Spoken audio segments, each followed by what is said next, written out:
Tyson Fury, welcome to Las Vegas. Thank you. 28 pro fights, a few world title fights. This is your first time fighting in the fight capital of the world. Your thoughts on that? It's the first time I've ever been to the fight capital of the world. Physically, I've never ever been to Las Vegas before. I made a promise to myself a long time ago when I was just a boy that I'd never go to Las Vegas unless I fought there. A recent interview I saw you do, you said something like, arriving in Las Vegas, they might think it's Elvis, but out will pop The Tyson Gypsy Fury. King. Not the king of rock and roll, but the Gypsy King.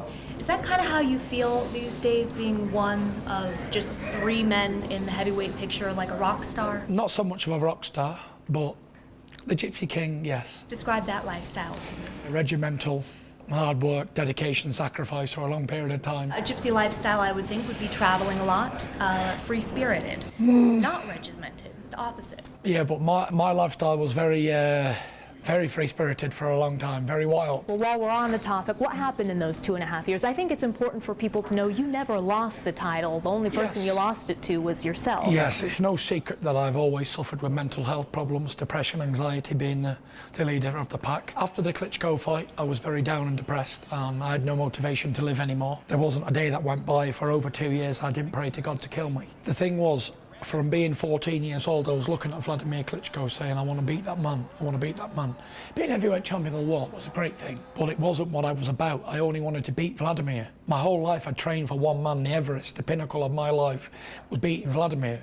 And I suppose I'm an addictive personality, so whatever I do it to the maximum, and whether it's training or drinking. So when I finally achieved my dream, my goal, my destiny, it was like, what do I do now? So I went from a guy who was 250 pounds, fit as a fiddle, to being 400 pounds, heart attack material within a year and a half. At one period in my life, I thought the only place I was ever going to end up, it was in a padded room. I never thought I'd ever come back to competitive sports. I never thought I'd ever get right in the mind, never mind get back to being on top of the world. So if I can come back from all that, so everyone can do it. And my message to you is go out there and seek medical advice immediately, because if I had went to a doctor straight away, I wouldn't have had to put up with this for so many years. Where do you think you are in your comeback? Or did you accomplish your comeback with this past fight against Deontay Wilder? The comeback, I call it my second career, because I've been blessed enough to have a second crack at life, which is much more important than any boxing match could ever be. You know, I'm happy at home now. I'm happy being me again.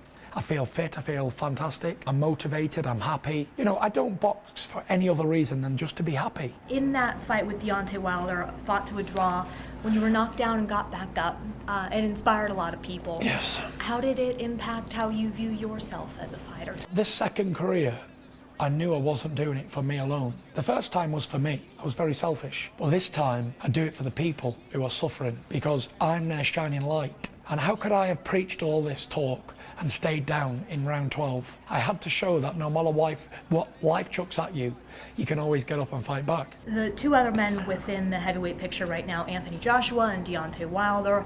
Of course, the boxing world wants either you to rematch Wilder or you to fight Joshua, but you're fighting Tom Schwarz. Why him? Why not the other guys? Well, Tom Schwarz is a really good-looking guy. 6'6", handsome, blonde-haired, blue-eyed German. I thought it'd be a good guy to beat up on. He's number 2 in the WBO. He's rated in front of me.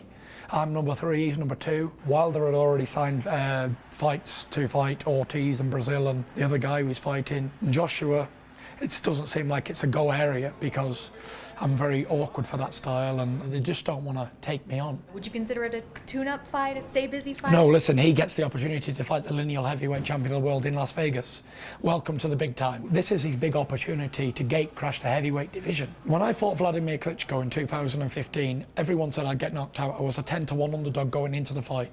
And we all know what happened there. Tyson Fury, we will be watching on June 15th. Thanks so much. Thank you very much and good night.